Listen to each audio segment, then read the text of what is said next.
Arizona Motorsports Park, our last weekend here at my favorite track, but we are running the counterclockwise configuration today, so that was opposite of what we did yesterday, and we just went out for practice and had a really good time. I've actually put down my fastest time I've ever put down in the clockwise configuration, and I'm really pumped because after doing a lot of work to the setup on this car, and finally I feel like we've got it right. We put down a killer time on some old tires. So we're gonna be changing the tires later on to ones that are a little less used, and hopefully we can go even faster. We're gonna be having a qualifying race today. So instead of just going out and putting down your fastest lap and qualifying, we're actually having a qualifying race. So wherever you finish is what you're going to, where you're gonna be gridded for the actual race. So it's a pre-race for the race. I think this will be really fun. I'm really excited. And one thing I've learned about this track is that if you're just consistent in your times, that is gonna pay off dividends. So if you can be consistent in the qualifying race, be consistent in the race, we're gonna have a really good day. And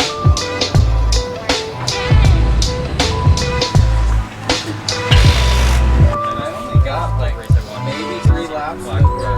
Yeah. Over the course of a tire, like a brand new tire, like once you get the mold release off the tire, probably by lap 2, it's going to be the fastest a tire will ever be because it's the most amount of grip. And as the tire ages and heat cycles, it loses a grip level, and plus the tire rubber becomes less. Now some tires are pretty good through a couple of heat cycles, and these are pretty good, but we're getting to the point where they're starting to lose time. So I kind of kick myself for not buying new tires, but at the same time I don't want to spend like $800 to $900 for a new set of tires. So it's like, how bad do you want it? I want the fast lap time, but I don't want to spend the money.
First off, the corner number 2 into the qualifying race was complete like chaos. Everybody was going everywhere. I think somebody got kind of like sideways over here and spun around, collected somebody else. There was a ton of dirt. I couldn't see. I tried to slot in to try to like miss it. Somebody like doored me. I don't care. Rubbin's racing. So it was cool, but I got like lost a bunch of positions. I ended up passing like 5 or 6 cars. I started 9th. I finished 12th because of like the little schmoggle that happened over there. But I clawed my way back pretty good. I'm pretty proud of that.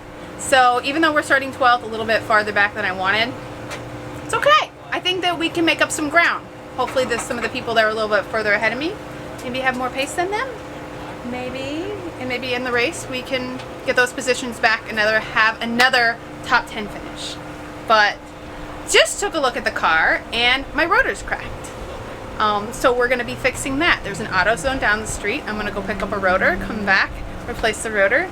And we got about 2 hours before the race, so nothing like a good trackside repair on a race weekend.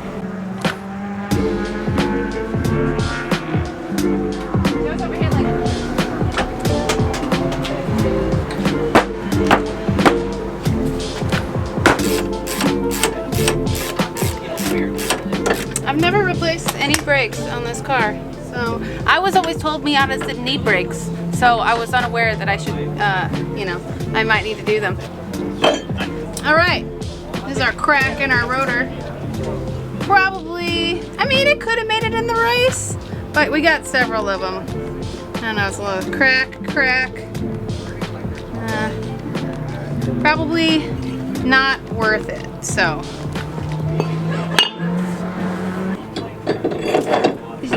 To get all that stuff off that comes on the rotor.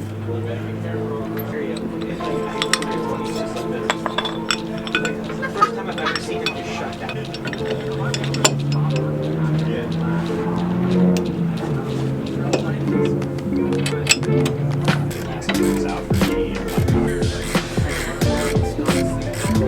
That's got good meat on the outside for all those long left-handers. All right, that's cool. And then you want to run this one. The meats. You want to run this one in the back. So what these dots are the depth indicators. So what they do, we learned this from our friend Brad Perez, who runs in NASCAR as a crew member and a driver. What they do is they'll take like a torch and a scraper, and what they'll do is they'll scrape the layer of all this pickup off, so you can figure out what your actual depths are on the 3 dots. So you can see, like, you know, your outer, your inner, or your outer, your middle, and your inner. And you can see that one's pretty low. The middles and the outer are pretty thick. But it's hard because you've got a lot of pickup, a lot of loose rubber on it, so it adds to the layer. That's why they shave it down. They shave all the old crap off. I mean, they're pretty. Think about these, but these could both be rears. Yeah, this one's got a little bit more on the outside shoulder, so I'd probably run that on the rear right, and then this could be a rear left. Alrighty, here we go. The official call has been made.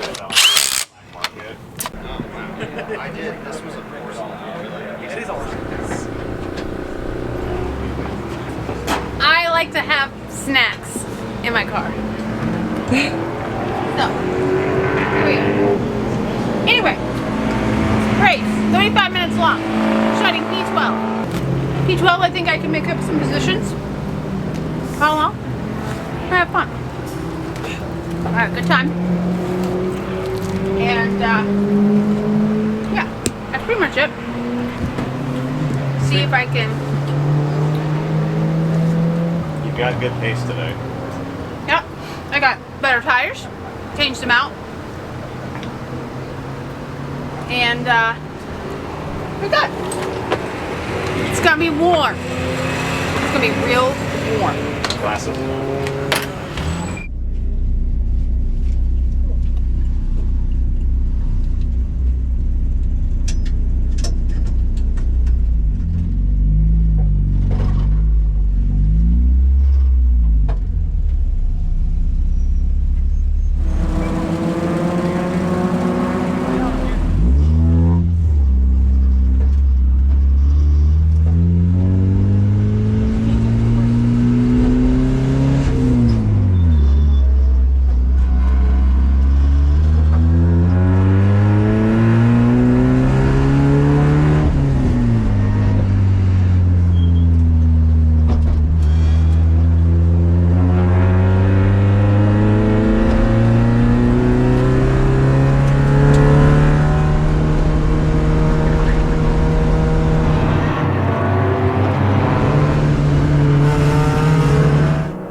was past. I can't see. I didn't even lift. That was some tough racing. Oh my gosh.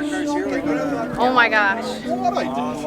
That was wild. That took every bit of my might. I am so beat.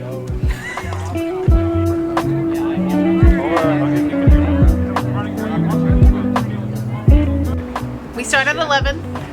We made it up to 7th. I fell back to 12th, and I finished 10th. And I almost could have finished 9th, but I choked right here trying to get it into gear.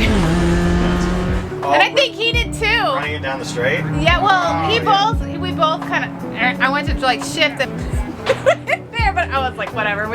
I was so close. It was like half a car length. I was like, let's go, but it was a good time, and there was a lot of close racing. I don't know how many passes I made and how many times I got passed. It was like back and forth. Like, I would say like 15 passes and being passed. So it was a lot of fun. I think I just tried to cook it a little too hard in that corner, and I saw myself understeering off into the gravel, and I just stayed in it. I think I only lost one position to that, and then I got it back. But I wasn't gonna lift, so I didn't. I stayed flat in the dirt. I think my pass down here was probably the best though, because I went to the corner over here where everybody doesn't want to go 2 to 2. Everybody was like, you shouldn't do that. I did it, and it was fun, and it worked. Yeah, it was a good time. I hope y'all like watching my racing and how close and how much fun we have out here in Spec Miata. And I will definitely be making more videos of doing this. So like, subscribe, and share, and I'll see you guys at the next race.